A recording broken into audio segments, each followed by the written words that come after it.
Good morning, everyone. Welcome to OS class. We shall continue the third module, that is memory management. And today's topic it is the continuation of the module 3, that is virtual memory. In general, virtual means it may be an illusion or something which doesn't exist in physical. How it is related to the computer system and the memory management. In a computer system, virtual memory is nothing but an illusion memory. There will be not any kind of physical allocation of the memory, like how we do C drive, D drive. But this kind of memory allocation will not be there. This will be very much helpful where memory constraints. Um, this virtual memory, as we said, it's an illusion. It makes a processes independent of the size of the real memory. And also, it permits a large number of processes to share a computer system without mentioning each other. In short, it is called as a VM. It is implemented through a part of the memory hierarchy, where that implementation hierarchy consists of a memory and a disk. It will be having a disk where the disk contains the code of the process as well as the data required for a process. And during execution of a process, the parts of the code and the data are loaded into the memory. This virtual memory follows a non-contiguous memory model because it contains both the hardware component as well as the software component. Here, we'll use a term called virtual memory handler, which acts as a software component, which is very much essential and useful for the implementation of this virtual memory in your computer system.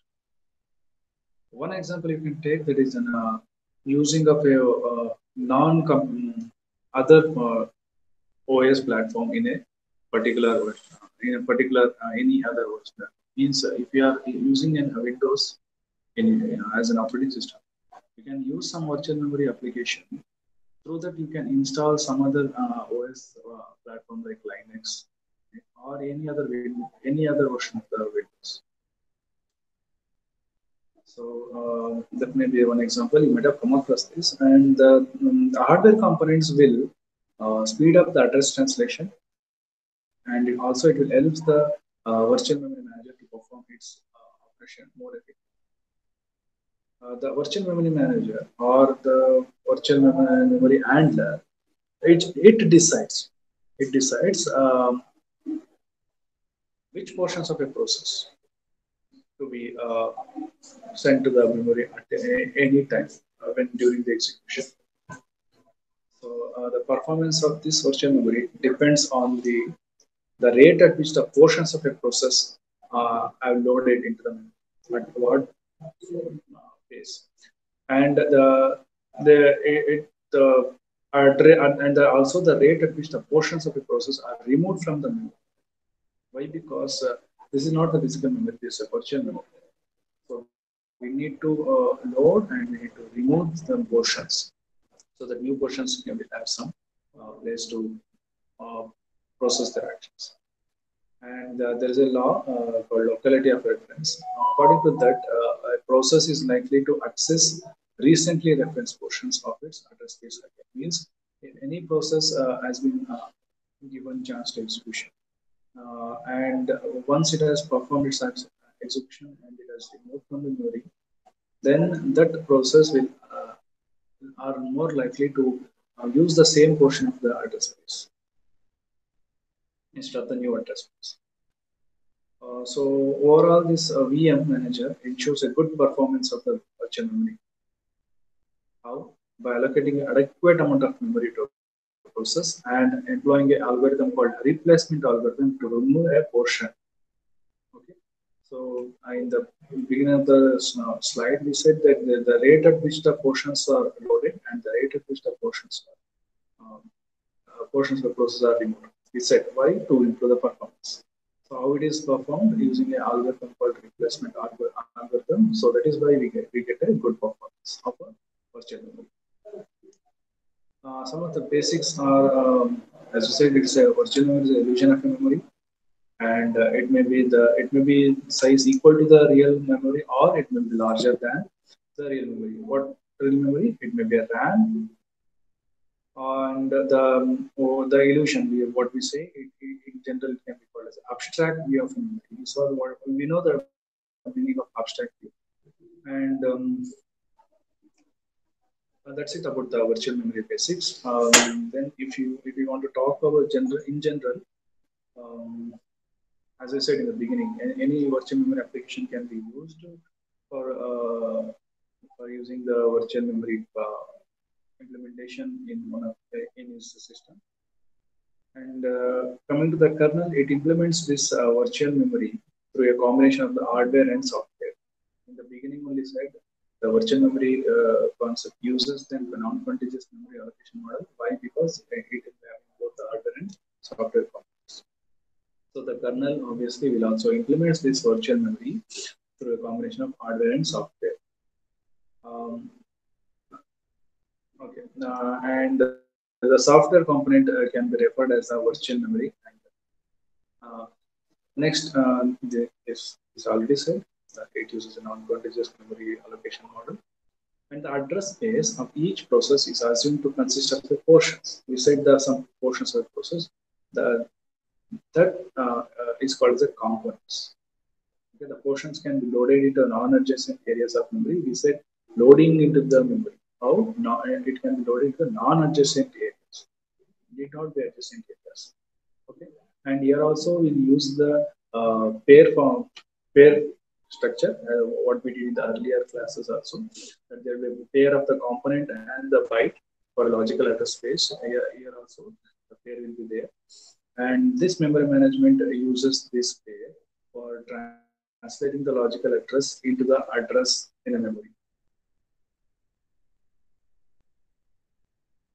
Yes, the size of the virtual memory can be created by just enabling the execution of the process.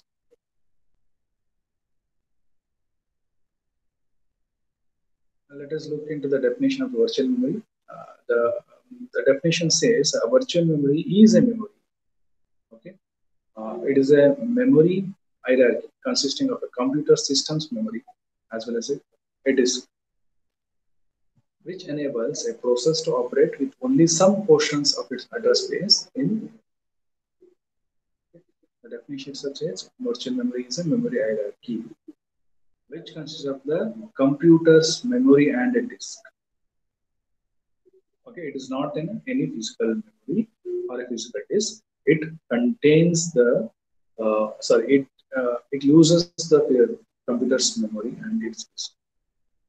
It enables the process to operate with only some portions, not all portions, only some portions of the address space. Let us look into the overview of the virtual memory. There will be a process where it is access to the logical address space, and there will be a memory having a physical address space, and there is a disk.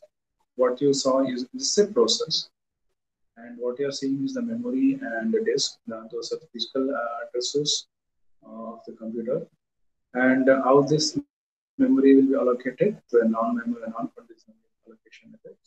As we said, it need not be a adjacent memory area allocation. Okay, non-adjacent memory area allocation also allowed in the virtual memory concept. That is why you can see the process. That is about the virtual memory basics.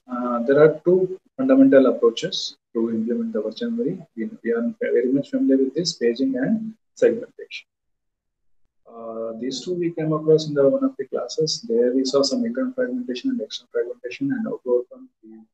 So we went through the IP of this combination. Okay, that is a different part. We already gone through the topic, and continuation of this virtual memory is according to the syllabus. There's one subtopic called demand loading of the process components, where The address space in a memory begins with the starting address of the component, sorry, the starting address of the process, and this address contains the instruction with which execution begins. Okay, and it loads other concerns of the process only when they are needed. It will not load every process, every components of the process at a time. It will be loaded only when they are in need. Okay, this technique of loading the is called the demand load. Okay, I'll repeat again. The virtual memory manager loads only one component of a process address in the memory.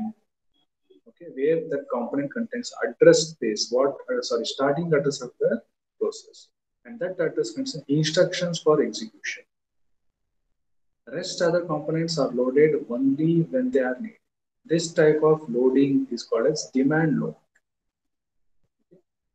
And to keep the memory commitment to a process low, the virtual memory manager removes the component of the process from memory time to time. There is a continuous removal of the process time to time from the memory.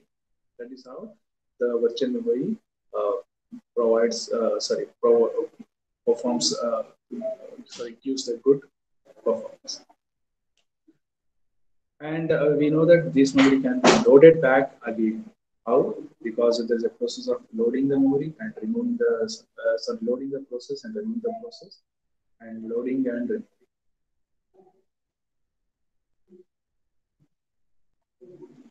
Let us look into the logical address space, physical address space, and address translation as an example.